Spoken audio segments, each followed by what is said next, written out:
एक ऐसा मैच जिसने इंडिया और ऑस्ट्रेलिया के बीच ऐसी दुश्मनी पैदा की जो 16 साल बाद आज भी बरकरार है। इस मैच में दोनों टीमों के पास एक से बढ़कर एक योद्धा थे।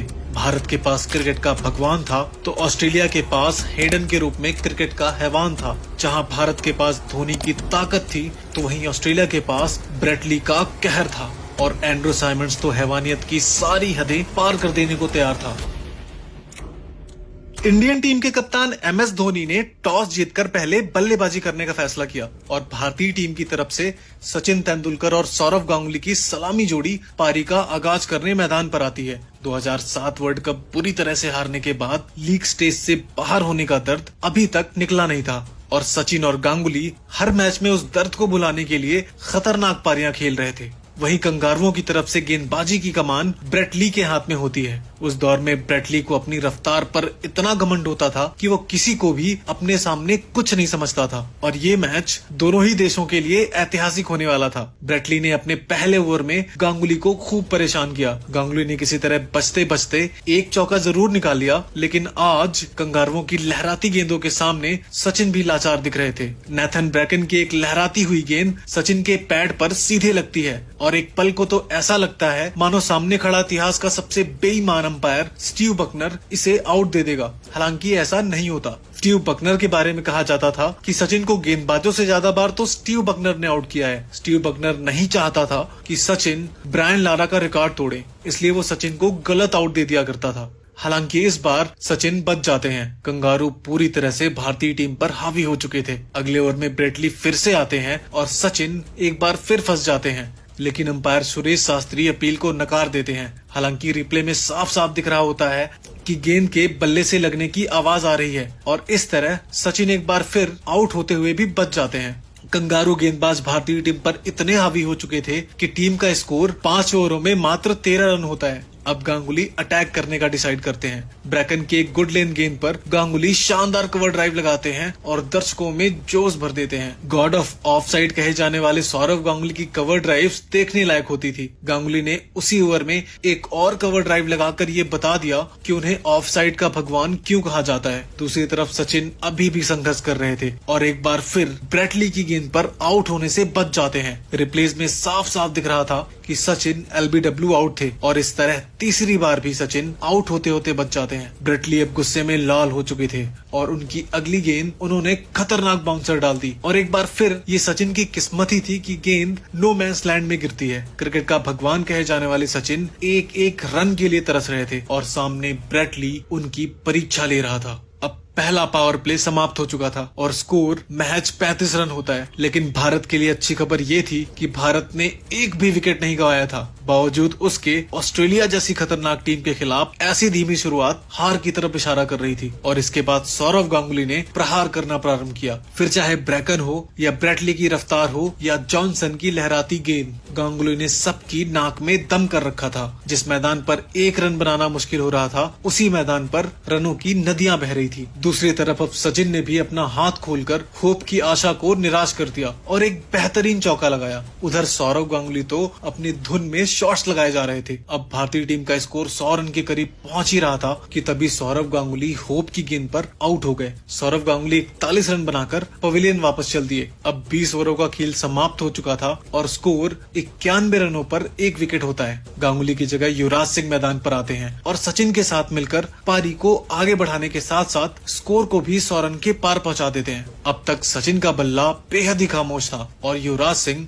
अभी अभी मैदान पर आए थे, तो ऐसे में सारी जिम्मेदारी सचिन के कंधों पर होती है और सचिन ने एक बेहतरीन चौका लगाया। कंगारुओं ने युवराज सिंह को स्पिन में फंसाना चाहा, लेकिन सिक्सर किंग अपनी प्रतिभा का प्रमाण दे रहे थे। सिक्सर किंग चौकों की बरसात कर रहे थे और 31वें ओवर में 2 शानदार चौके मार दोनों ने 50 रनों की साझेदारी भी पूरी कर ली। इसके तुरंत बाद सचिन तेंदुलकर ने भी अपना 50 पूरा कर लिया। इसके लिए सचिन ने 91 गेंदों का सामना किया। उधर अब युवराज सिंह अपने रौद्र रूप में आ चुके थे और जब जब वो कंगारू गेंदबाजों को सामने देखते मानो अपने शिकार की तरफ झपट पड़ते। अब युवराज का इस मैच में एक तरफा राज चल रहा था। भारतीय टीम के लिए ये साझेदारी अच्छे नोट पर आगे बढ़ रही थी और ये जोड़ी भारतीय टीम को पूरी तरह से संभाल चुकी थी। हालांकि अब भारतीय टीम को बड़े शॉट की दरकार थी और ऐसे समय युवराज सिंह आउट हो जाते हैं। युवराज ने 39 रन बनाए और अब कप्तान MS धोनी मैदान पर आते हैं। युवराज के जाने के बाद रन रेट पर गहरा असर पड़ा और कंगारू एक बार फिर से अपनी पकड़ बनाने में कामयाब रहे,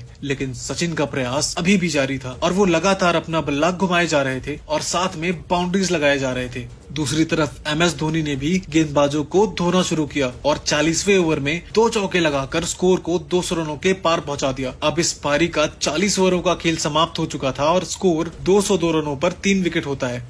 यहाँ से धोनी और सचिन ने आक्रामक रुख अपना लिया और दोनों ने मिलकर कंगारुओं पर पलटवार कर दिया, लेकिन अभी तक एक भी छक्का नहीं मार सके थे वो। 41वें ओवर में दोनों ने मिलकर 13 रन कूट दिए और जब एक बार फिर से गाड़ी रफ्तार पकड़ रही थी तभी सचिन तेंदुलकर रन आउट हो गए और सचिन ने 119 गेंदों पर 79 रनों की एक जुझारू पारी खेली थी। अब आते हैं राहुल द्रविड़ और द्रविड़ ने नेथन ब्रैगन को 2 चौके मारकर उनकी अकड़ को तो जरूर तोड़ा, लेकिन ब्रैगन ने द्रविड़ को बोल्ड कर भारत की दीवार में सुराग कर दिया और इसके बाद अभी अभी आए रॉबिन थप्पा ने एक चौका मार दिया। यहाँ से केवल 4 ओवरों का खेल बाकी था और स्कोर 250 रनों पर 4 विकेट होता है। इसके बाद धोनी का जबरदस्त भौकाल देखने को मिला और उथप्पा तो मानो हवा की उड़ान भर चुके थे। उथप्पा का वार कंगारुओं की आत्मा को डरा रहा था और भारतीय फैंस जश्न मना रहे थे और उधर ब्रेट ली निराश हो चुके थे। भारत के लिए आखिरी ओवर बेहद ही शानदार रहा क्योंकि इस ओवर में धोनी और उथप्पा ने मिलकर 21 रन कूट दिए। उथप्पा ने दूसरी और तीसरी गेंद पर चौका लगाया और धोनी ने 5वीं गेंद पर झन्नाटेदार चौका मार दिया।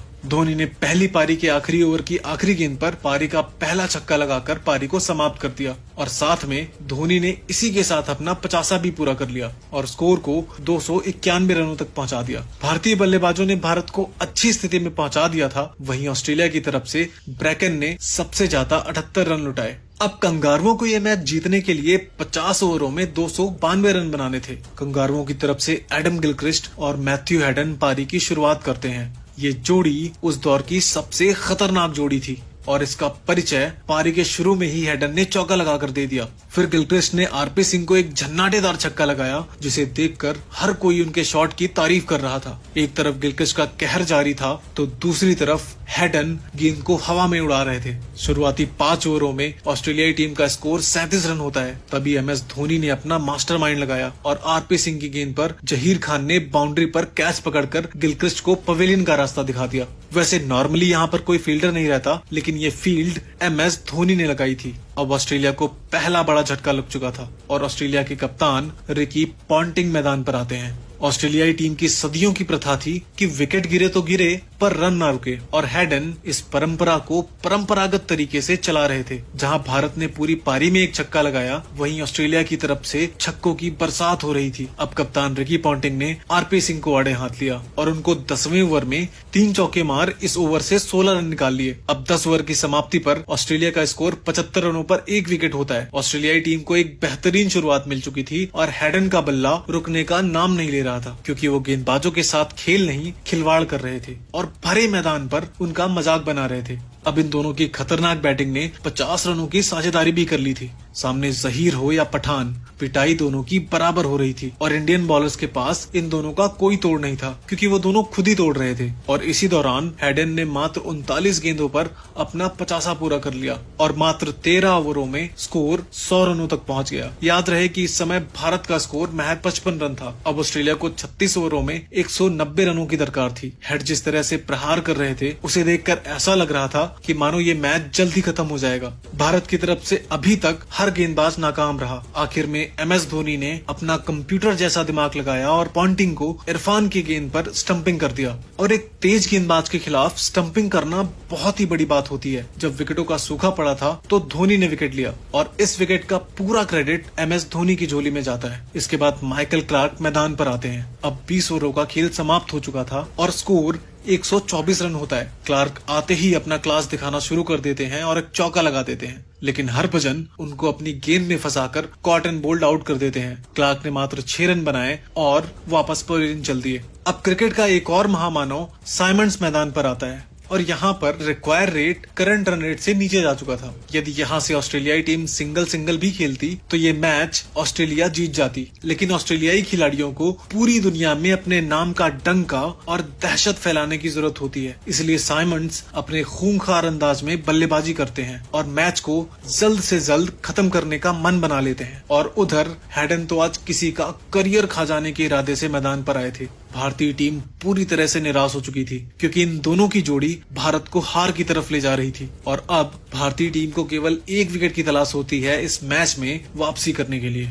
तभी मुरली कार्तिक ने हैडन को बाउंड्री पर कैच करवाकर कंगारुओं की कमर तोड़ दी। मैथ्यू हैडन ने 92 रनों की एक शानदार पारी खेली और अब ऑस्ट्रेलिया को 97 गेंदों पर 102 रन बनाने थे और साइमंड्स ने चौका जड़ स्कोर को 200 रनों के पार पहुंचा दिया। इसके बाद भी साइमंड्स का प्रहार जारी रहता है और देखते ही देखते उन्होंने अपनी हाफ सेंचुरी पूरी कर ली और यहाँ से 51 गेंदों पर मात्र 61 रन बनाने थे। तभी हरभजन को हॉज ने एक चौका जड़ दिया और ये मैच एक रोमांचक मोड़ पर आ चुका था। भारत को केवल एक और विकेट की दरकार होती है और धोनी ने एक बार फिर से स्टंपिंग करके पूरे स्टेडियम में शोर मचा दिया और उसके बाद स्टंप के पीछे जो हुआ वो हमेशा के लिए यादगार हो गया।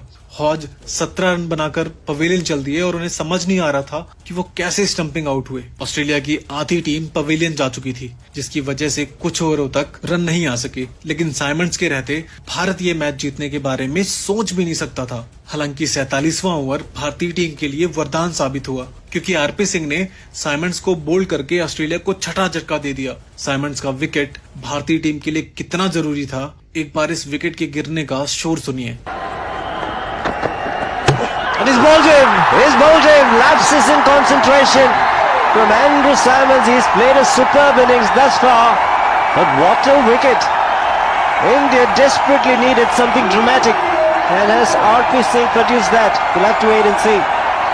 इस विकेट के गिरने के बाद दर्शकों के शोर ने सब कुछ बयां कर दिया था और अगली गेंद पर एक और रन आउट मिल गया। आरपी सिंह के शानदार प्रेजेंस ऑफ माइंड ने एक और विकेट दिला दिया और उन्होंने इस एक ओवर में मैच का रुख मोड़ दिया। अब 16 गेंदों पर 23 रन बनाने थे और लगातार कंगारुओं पर दबाव बढ़ता जा रहा था। आखिरी ओवर में 16 रनों की दरकार होती है और ऑस्ट्रेलियाई टीम उस दौर की वो टीम थी जो आखिरी दम तक हार मानने को तैयार नहीं होती थी और ये देखने को भी मिला क्योंकि ब्रेटली ने जहीर की पहली गेंद पर चौका मार सबको हैरान कर दिया। ये मैच भारत की तरफ आ रहा था लेकिन फिर भी हार का डर सता रहा था, लेकिन उसके बाद जहीर खान ने शानदार गेंदबाजी की और कुछ डॉट गेंदें फेंकी जिसकी वजह से लास्ट में एक गेंद पर 9 रन बनाने थे और आखिरी गेंद पर 1 रन आ सका, जिसकी वजह से भारतीय टीम ने 8 रनों से ये मुकाबला जीत लिया। उस वक्त ऑस्ट्रेलिया को हराना किसी सपने से कम नहीं था और उस वक्त की भारतीय टीम दुनिया की इकलौती टीम थी जो ऑस्ट्रेलिया को टक्कर देती थी। मैच में धोनी को शानदार बैटिंग और जबरदस्त कप्तानी के लिए मैन ऑफ द मैच दिया गया। दोस्तों, इस मैच में धोनी की शानदार